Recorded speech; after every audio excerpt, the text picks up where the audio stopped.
یه روز که مهمون داشتم گفتم چی بهتر از این که خودم یه کیک خونگی خیلی خوشمزه درست کنم. تو دستورام که گشتم یکی از بهتریناشون رو انتخاب کردم که همون کیک سیب و هویجه. این کیک به قدری خوشمزه است و بافت نرم و لطیفی داره که هر کسی که خورد عاشقش شد و دستورش رو ازم خواست. منم تصمیم گرفتم که این کیک سیب و هویج خیلی خوشمزه رو آموزش بدم که شما هم بتونید تو مهمونی‌ها و دور همیاتون درست کنید و نوش جان کنید. حالا با من همراه باشین تا مراحل درست کردنش رو ببینیم. اول از همه میریم سراغ سیب‌ها. سیبامون رو پوست میگیریم، بسته به سایز سیبمون از یه دونه یا دو تا سیب استفاده میکنیم. سیب‌ها رو که پوست گرفتیم با رنده درشت اون رو رنده میکنیم. اگر سیبتون کمی آب داشت حتما یه کمی آبش رو بگیرین که بافت کیکتون خراب نشه. هویج رو هم همینطور رنده درشت کنید و اگر هویجتون هم خیلی آب داشت کمی آبش رو بگیرین و کنار بذارین.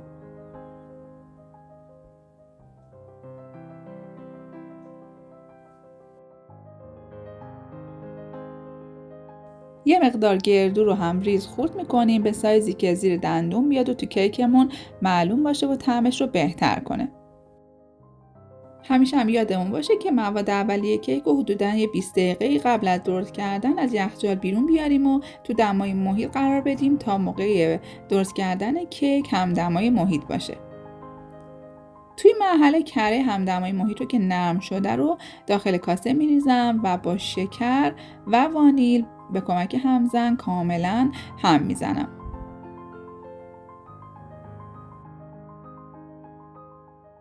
برای اینکه کیکتون پف خوبی داشته باشه باید چند تا نکته رو رعایت کنید که یکی از مهمترین اونها هم زدن خوب مواد مخصوصا تخم مرغ هستش.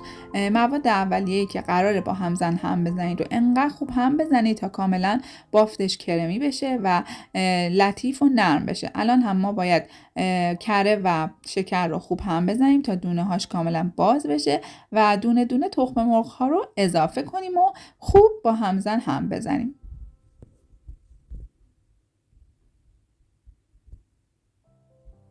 هر تخم مرغ رو که اضافه کردین چند دقیقه با همزن بزنید و حتما با لیسک یکی دو باری زیر و رو کنید که تخم مرغ به دیواره های کاسه نچسبیده باشه و بوی تخم مرغ نده.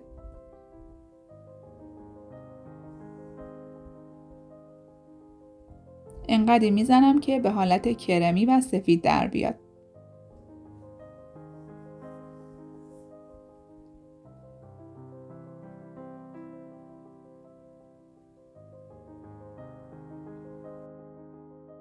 تخم مرغ‌ها رو که دونه دونه اضافه کردم و با همزن خوب هم زدم و به این حالت کرمی و سفید رنگ رسیدم. حالا نوبت اضافه کردن ماست هستش.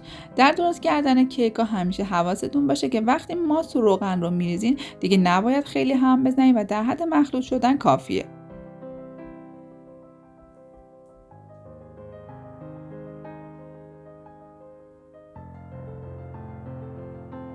حالا روغن رو میریزم و باز هم با همزن یه دقیقه هم میزنم تا مخلوط بشه.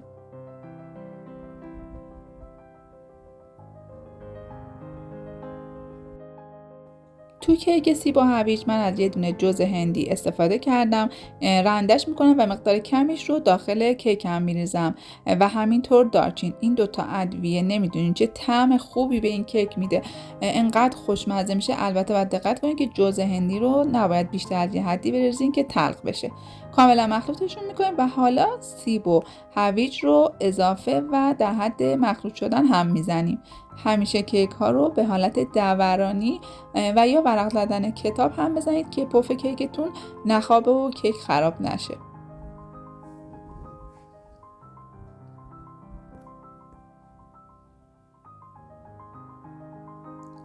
بیکینگ پودر رو به آرد قنادی اضافه میکنم، کمی هم میزنم و باید حداقل 3 بار آرد رو الک کنیم. آخرین مرحله دیگه من آرد رو به مواد کیکم اضافه میکنم مرحله به مرحله و در 2-3 مرحله به کیکم اضافه و مخلوطش میکنم.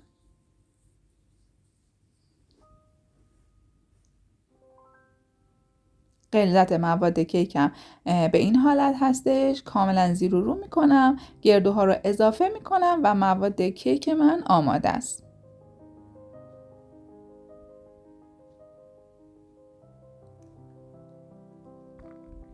قالب کیکم رو چرب میکنم. من اینجا از ارده استفاده کردم. کاملا دیوارهای قالب رو با ارده چرب میکنم. ارده باعث میشه که کیک به قالبم نچسبه. شما میتونید از کره و آرد هم استفاده کنید. مواد کیک رو تو سطح قالب پخشش میکنم. حتما یک نواخت این کار رو انجام بدید و مواد کیک رو یک جا داخل قالب نریزین. کاملا سطحش رو صاف میکنم، یک دست میکنم که همه مواد داخل قالب پخش شده باشه. چند باری هم روی سطح کار ضربه میزنم و داخل فری که از قبل گرم کردم قرارش میدم و در فر رو تا نیم ساعت باز نمیکنم. با یک سیخ چوبی تست میکنم. اگر به سیخ چوبی نچسبید کیک من آماده است و به همین راحتی از قالب جدا میشه. درست کردن کیک خونگی همیشه حال و هوای خونه رو عوض میکنه، مخصوصا اون لحظه‌ای که بوی کیک همه خونه رو پر میکنه. مخصوصا این کیک که با دارچین و جوز هندی درست شده و عطر و طعمش واقعا بی‌نظیر و همه جا رو پر میکنه. وقتی هم که کیکتون خنک شد میتونید با کمی پودر قند روش رو تزیین کنید. و در نهایت کیک خوشمزه من برای مهمونی آماده شد. همه عزیزان من از خوردن این کیک خوشمزه لذت بردن و منم خوشحالم که تونستم که این کیک خوشمزه رو براشون درست کنم. بهتون پیشنهاد میکنم که شما هم همیشه از کیک‌های خونگی خوشمزه و سالم استفاده کنید. اگر مشکلی تو این زمینه دارین برام کامنت بذارین. امیدوارم که شما هم این دستور رو درست کنید، ببینید که چه کیک خوشمزه و لطیفیه. دوست خوبم اینجا کانال آشپزشو هستش، منتظر لایک و کامنتاتون هستم. زنگوله کانال رو هم فعال کنین که کلی آموزش‌های خوب در راهه.